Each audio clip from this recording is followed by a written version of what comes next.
Сайн байцгаана эрх мөндөд үзэгчдээ. Оройн минь.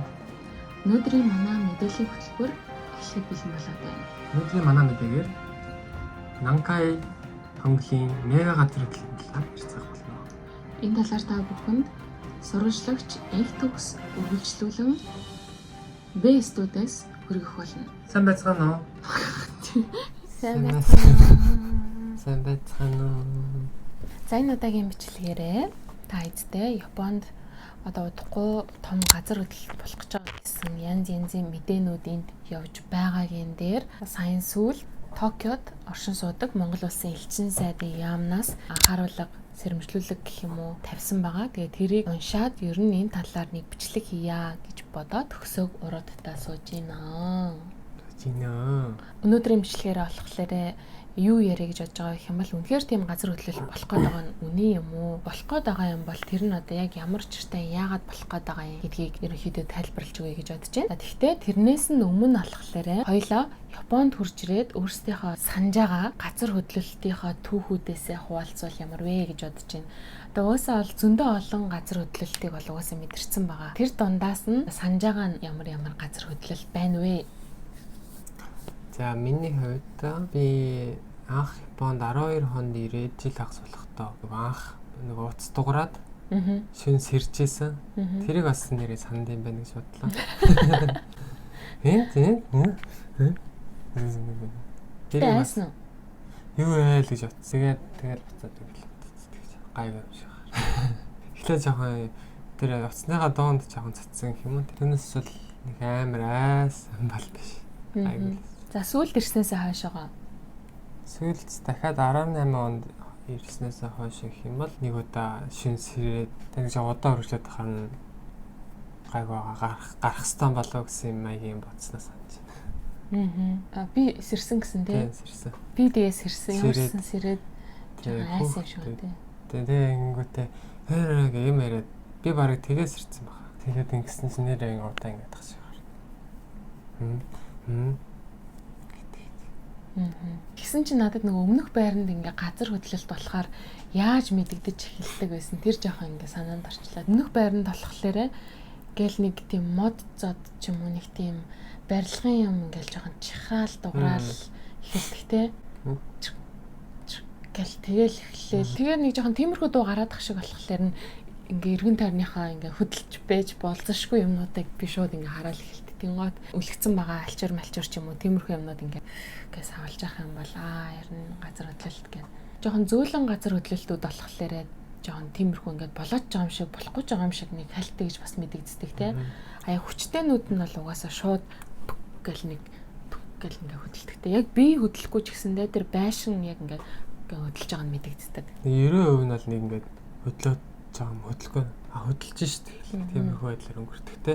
Нэг үлдсэн нэг 5-6% нь тэгээд уцмаас жоохон дуграал те. Хаяа нэг удаан хөдөлж. За мэдээс таарч байна л те. Тэгээд тэр утас дуурах гэсэн соёлоо үзэгчдэдтэй Монголоос хэрвээ үзэж явах юм бол энд газар хөдлөлт болох тохиод гэхдээ газар хөдлөлт болох бүрт биш ер нь жоохон хүчтэй хөдөлж магадгүй юм байна гэж одоо тэр судлаач шинжээчд нь үзэх үедээ илгээдэг. Тэр тохиог та хэдэд сонсхий гэж бодож байна. 地震です。地震です。地震です。Ер нь бол амар эвгүй те. Тэгээд яг энэ дуу нь болохоор ингээд зөндөө олон хүмүүстэй хамт байж хахад зэрэг уцтай урах юм бас сүртэй те. Миний хад урахгүй. Англи хэлтэй уцтай хүмүүс earthquake.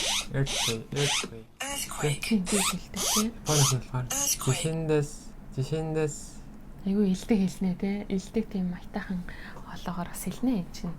Сандарж болохгүй хамгийн гол нь. Sleep mode дээр тавьсан байхад ч гэсэндээ бас дуурдаг. Минийх баг унтарцсан байх дуграас санагдах юм. Тийм үү? Агуутай байх.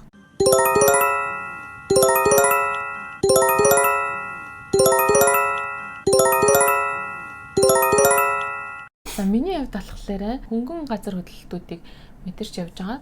Одоо хамгийн амар болсон нь болохоор 5-6 баал орчим байсан. Тэгээд Ананцтай Анна гарааг байсан. Хуучин байранд Ананцтай бит хоёр унтлагынхаа өрөөнд унтаад тэгээд төгсөө болохлээрээ буудан дээр суугаад ганцаараа нөгөө өрөөнд юм үзээ суужсан аахгүй. Тэгээд тэгэхэд 2 удаа газар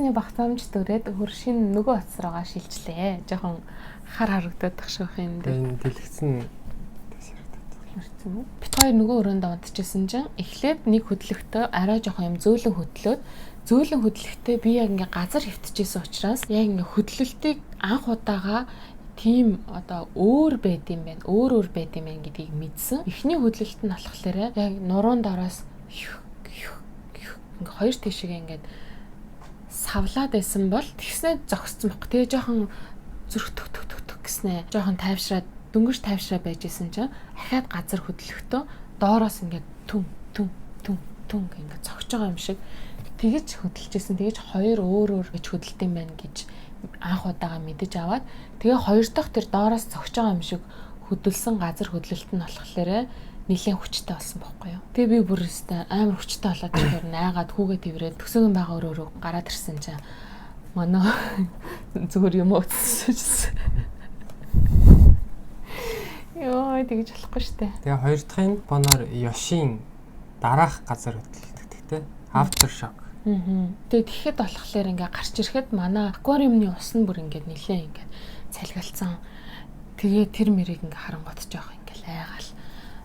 Тэгэхэд бол ялцчихгүй нэлээ айцтай байж үзсэн хамгийн анхны бол тэр байсан. Хоёр дахь нь болохоор би ажил дээр орой ажил хийдэг гэжсэн чинь нэг орой 10 цагийн үед юм уу да. Яг ажил дээр байжсэн чинь газар хөдлөө. Тэгээ ажлыг шууд зогсоогоод хүмүүс бүгдээрээ юм аюулгүй газар хурж ирж зогсоод газар хөдлөлт зогсноос хойшоо 5 минут дахиад ингээд саний дээр after shock болох нүгэд хүлээгээд мэдээж зогсож байгаа. Тэгээ зогсоод гайгүй ангууд нь буцаад ажил руугаа орж ирсэн. Би ер нь газар хөдлөхөд юу бодогддог гэхээр айн гэхээс илүү энэ тэнд үнтэй юм унаад хахарчих юм. Тэдрийнхаа байрал мэрлээ ингэж жоохон цаашлуулаад хөдлөхөөнгөө байлах тал дээр танадыг салгаа иргэдэг байсан. Тэр сүүлийн хоёр дахь миний ярьсан газар хөдлөлтөн дээр манай кофений машин унаж шилэн хэсэг нь хагарсан байдаг аа. Нэг тийм хохирол очирсан. Нэг таан зэн байхгүй. Хоёр хүүхэд мөхцтэй гэртээ ганцаараа байж хахад жоох юм зөөлөн газар хөдлөлтүүд болохоор одоо энд ганцаараа би бүхнийг ингээ хариуцах хэвээр. Хүн нь учраас угаасаа л ингээ жижиг газар хөдлөлт болсон ч гэсэндээ шууд гэл дээшгээ сигнал хурж ирэл. Одоо яах вэ? Одоо тийг ингийн гэл шууд дотор ингээ дараагийнхаа юмнуудыг шууд ингээ дотор ингээ тооцогтой авчдаг. Зогсонгууд нь тэр чинь нэг маш хурдан ингээ дээшээ өсөд гараад ирсэн байгаа учраас буцаж тайвшрах гэж бас нэлээд хугацаа зарцуулагдаж зүрх мөрхний цохилт ингээ багасч ирдэг гэх юм уу. Тэгэхээр ер нь л газар хөдлөлт болохтой болно л би бол жоохон юм өгсдөг хүн байгаа. За ингээд хэдүүлээ одоо дараачихаа ярианд орцгоё. Дараачихаа яриа болохоор энэ Японд яагаад одоо ийм асар хүчтэй газар хөдлөн ингээд байгаа юм бэ? Ер нь энэ газар хөдлөлт гэдгийг чинь хизээ болохыг мэдэхгүй. Тэгэл одоо ямар хуу баалаар хөдлөхийг одоо тааж мэдхийн аргагүй байхад чинь яагаад ингээд том газар хөдлөлт болох гээд ингээд сенсацлаад байгаа юм шиг хүн айлах гэж байгаа юм шиг нэг ийм яваад байгаа мó гэж зарим хүмүүс үл итгэгчийн байр сууриасаас бодож иж магадгүй. Тэгвэл хоёлоо энэ талаар одоохондоо судалж уншаагүй байгаа хүмүүстэй илүү хэлбэрчлээд энэ мэдээллийг өөрсдийнхөө ойлгоснороо тайлбарлаж өгье те. За тэгээ. За Японы газар хөдлөлийн судалгааны хорооноос 1 сарын 1-нд гаргасан мэдээлэлээр бол 8-аас 9 магнитудын баалын хүчтэй газар хөдлөл болох магадлал 80% гэж гаргасан байгаа тийм. Тэр нь болохоор Хьюганада далайн эргээс Сүрөга далайн эрг хоорондох тэр хэсэг тийм. Тэнд ойрын 30 жилийн дотор 8-аас 9 баалын газар хөдлөх магадлал 80% тийм. Өмнө жил болохоор тэр нь 70% байсан юм билээ. Тэр одоо энэ Нанкан хонглын яагаад газар хөдлөлт тэнд тэгээ болоод ит юм бэ? Энэ дээр бол одоо 100-аас 150 жил нэг удаад нэг тийм том газар хөдлөлтөд гэсэн мэлээ те. Одоо хамгийн сүүлийнх нь хизээ болсон байгаа лээ. За сүүлийнх нь болохоор 44 оны 12 сарын 7-нд дараа нь 46 оны 12 сарын 21-нд 8.1 бол Нанкайдо 6 метрийн өндөр цунами үүссэн гэдэг чинь. Тэгэхээр 100-аас 150 жил гэх юм бол хамгийн муугаар бодоод 100 жилдээ гэх юм бол ер нь одоо 100 жил нэлээд төгссөн байгаа байхгүй тий. 20 жилийн дараа 100 жил болсон ч тий. Тийм. Тэгээд одоо 20 жилийн дараа 100 жил нь болж байгаа учраас 1 сарын 1-нд гарсан гэдэг байгаа энэ анхааруулга дээр ойрын 30 жилдээ гэж хэлж байгаа.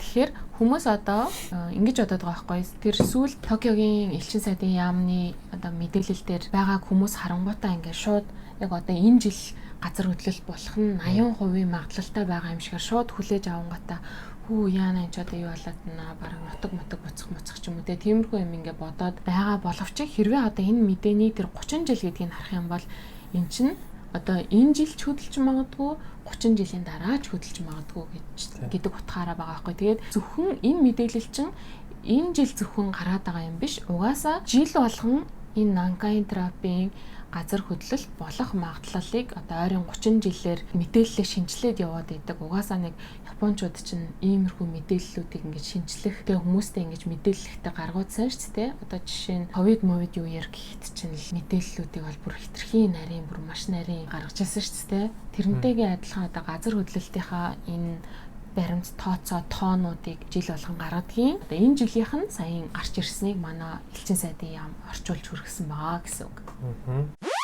Ер нь яагаад энд газар хөдлөөд байгаа юм бэ гэхээр Япон бол ерөнхийдөө яг дээр нь биш ч гэсэн 4 хавтангийн огтлол дээр байдаг юм байлээ. Дэлхийн гадарга дээр байгаа 4 хавтан. Тийм.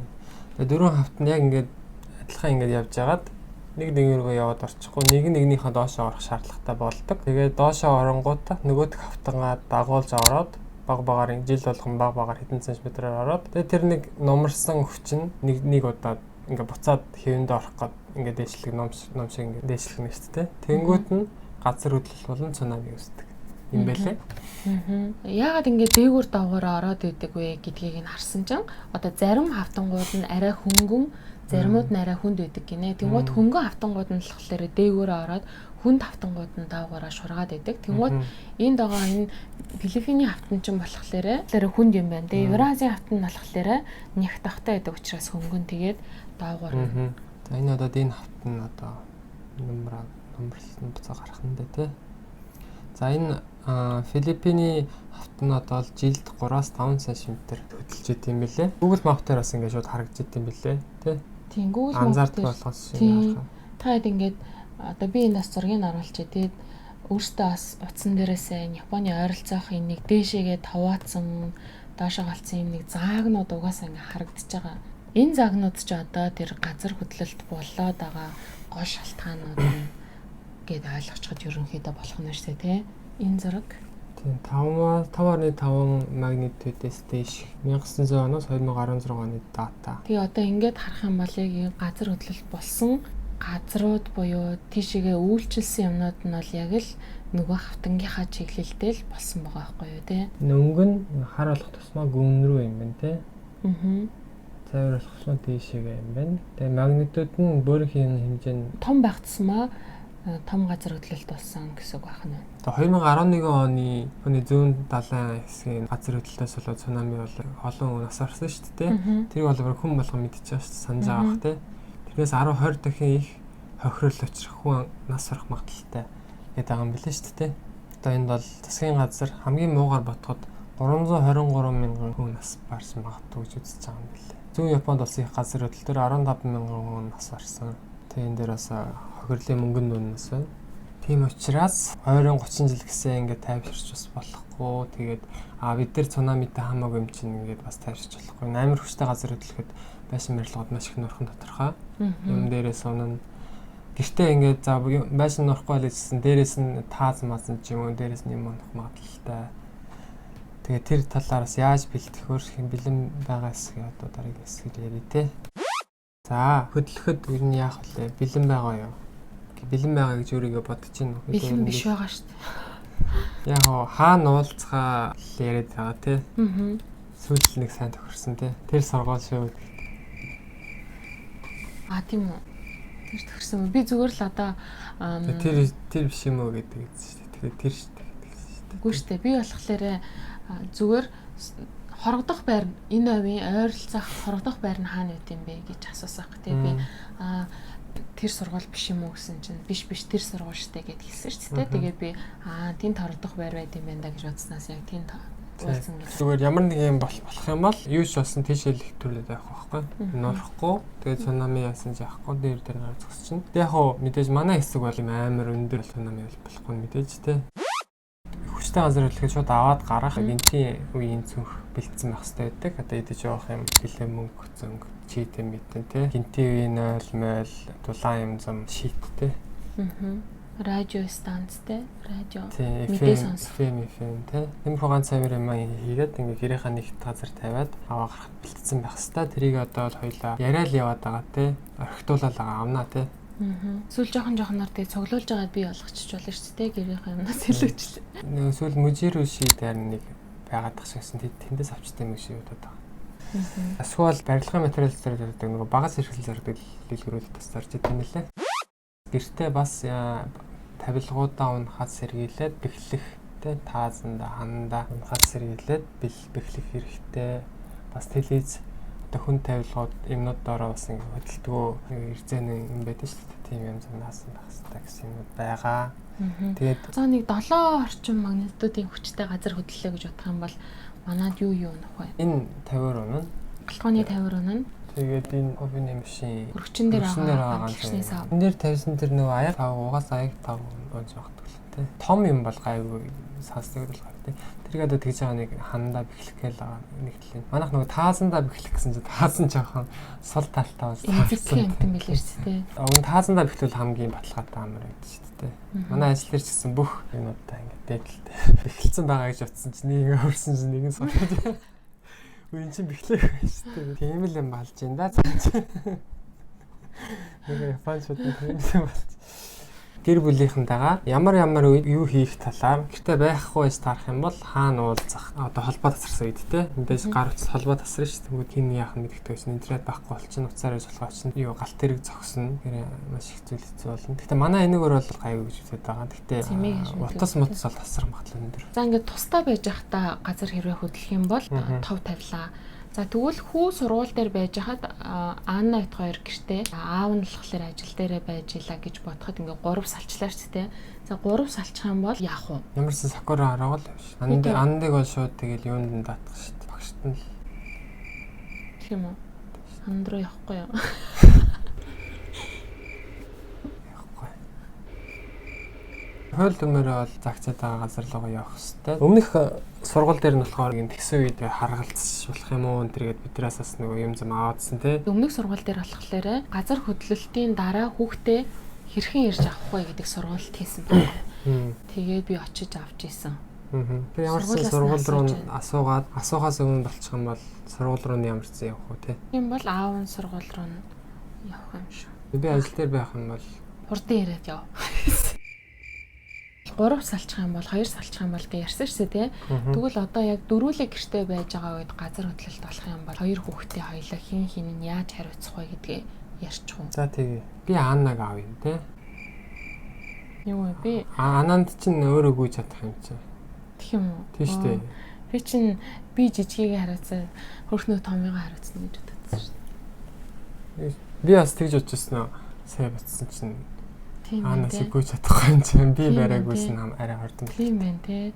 За тэгвэл ярьсан болсон биш те. Тийм байна. Миний мөхөө харагдаж байгаа юм. Хоёлаа ханаар хад энийгээс муу. Миний хүч тэгтээ бас бит хоёрыг бодох юм бол сар болгон гамшийн сургуульт мургалт хийдэг шүү юм сонсдог. Одоо чи өвзөн тасгал хийсээр амар болсон. Амар хурдан гүн. Тэнгуута газар хөдлөнгөө шоо ширээн мөрөнд ороод. Тэгээ ширээн дор оронгуудаа ширээнийхаа хөлийг барьна гэдэг жаа байхгүй юу? Ширээн өөрөө хөдөлж байгаа бас булгай явчих магадгүй. Тийм учраас ширээн дор ороод хөлийг ингээ бариад хөдөлгөөнгөө байлгах хэрэгтэй энэ гэдэг би жишээ нь андаас сурч авч байгаа байхгүй юу? Тийм үү. Тий. За ямар ч лсэн гэсэн боломжтой бол саяны хувилбараараа яваад боломж байхгүй байх юм бол одоо өөр газар ч байх юм бол хамгийн ойрхон байгаа өөртөө ойрхон байгаа хүүхдээ аваад ер нь хариуцнаа л гэсэн үг. Ерөнхийдөө болчих шүү дээ тий. Газар хөдлөлтөөс тэгээд хитрхи айхгүй тэгтээ бас чигаас хитрхи хаанг бас байхгүй. Ер нь ингээд бэлдсэн хүн чинь арай айхан баг байдаг шүү дээ. Одоо шалгаландаа бэлдсэн ямар байдаг лээ. Бэлдээгүй үед ямар байдаг лээ те. Тэгэхээр одоо өөрийнхөө төлөө нэг бас энэ чинь цаг завсарлуулагдаад ах зүйл биш учраас те. Гэр бүлийнхэнтэйгээ сайн яг бит хоёр шиг бас яг сууж агаад ярилцаад гуруулаа байвал яахаа, хоёулаа байвал яах юм, яг хаана уулзах юм, байхгүй байвал яах юм гэдэг ч юм уу те. Тиймэрхүү юмнуудаа яг ингээ яриад тохиролцсон байхад дараа нь зайлшгүй бас хэрэг болох учраас нэг ярьсан байхад бол гимгүү. Хоёулаа ингээл ярихад бас ингээл зөндөө ойлгосон зүрхнүүд. Шүү дээ. Ярихгүй бол ингээд яагаад ч юм ингээд жижигээ авчин, томьёо авчин гэсэн бодолтой. Тэнгүүдээ ингээд логик жоохон бодоод яриангууд шууд ойлгогдчихж байгаа байхгүй тий. Тэгээ ер нь бас энэ хүмүүсээс Японд нөөхтэй Hazard map гэдэг ганцхийн аюулын газрын зураг гэж байдаг тий. Тэрийг бас харж байвал бас зүгээр юм байна. Ялангуяа одоо байшин авч байгаа хүмүүс бол тэгээ одоо яагаад тийм газар хөдлөлтийн идэвхтэй бүс хүмүүс байшин аваад тэнд ингээд амьдраад зэт юм бол мэдээж арай хямдхан байгаа. Төрсөн нутаг нь болохоор бас тэгдэг байж магадгүй тий. Тийм л хата. Ингэж ярихад бас жоохон инээдтэй ч гэсэндээ ер нь нөгөө Японд ингээл газар хөдлсөн тухай мэдээ гарангуут л ингээл ар гэрийнхнаас залгаал зүгээрөө гэл асуудаг шүү дээ. Тэгээд яг үнийг хэлэхэд би өөрөө ч гэсэн яг Японд ирэхээс өмнө Японд газар хөдлөжээ гэдэг юм. Японыг тэр чигээр нь бодоод зэдэг байсан байгаа байхгүй юу. Уг нь бол энд чинь ингээ газар хөдлөлөө гэх юм бол нэг хэсэг одоо бүс нутагт л болж байгаа зүйл байхгүй юу те. Тэгээд тэрнээс нь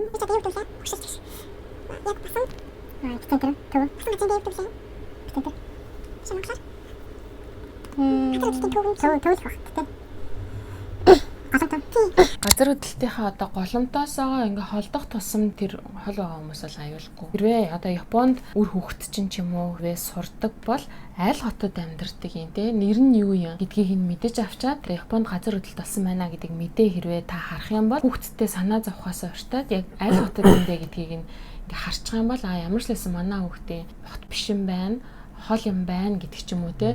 Тийм одоо анхан шатны тэр бодлоо ингээд авах хэрэгтэй. Тэгвэл Японы бас нөгөө газар хөдлөлтийн тухай одоо Nerve гэх мэтчлэн аппликейшн байгаа тий. Тэрийг бас болоод авчих юм бол тэрэн дээр мэдээлэл нь гарч ирнэ шүү дээ. Тэрийг бас шалгах боломжтой. Тэрэн дээр бол хаана юу газрын зургаараа гараад ирж байгаа шүү дээ. За тэгээд өнөөдрийнхөө бичлэгийн түрээд өндөрлөж байна. Дараагийн бичлэгээрээ хамт уулзах гэсэн арай хотлоо. Дараагийн бичлэгээрээ надтай ганцаарнтай байна. Иргэн уулзаарай. Сэтгэлээрээ хамт байна. Орд нэрээ яагаад бичлэгэнд орохгүй байгаа вэ? Өдөр бичлэгээ тавьлаа. Зааш. Тэгвэл үлдэрт. Харин хагас бүтэн сайн болохоор ерөөсөө амжихгүй байгаа тийм ингээл хагас бүтэн сайн за хоёлаа нэг бичлэг хийчээгээд л ярьдаг ч гэсэндээ яг өдөржингөө гүүгээл бүр битүү гүүсээр байгаа л. Тэгэл орой болоход нэг хоёр ядарсан хоёр шинэ жоохон амархаал бодъё гэл. За тэгээ бичлэгийн минь үзсэн та хэдтэй бүгдээр нь баярлалаа. Баярлалаа.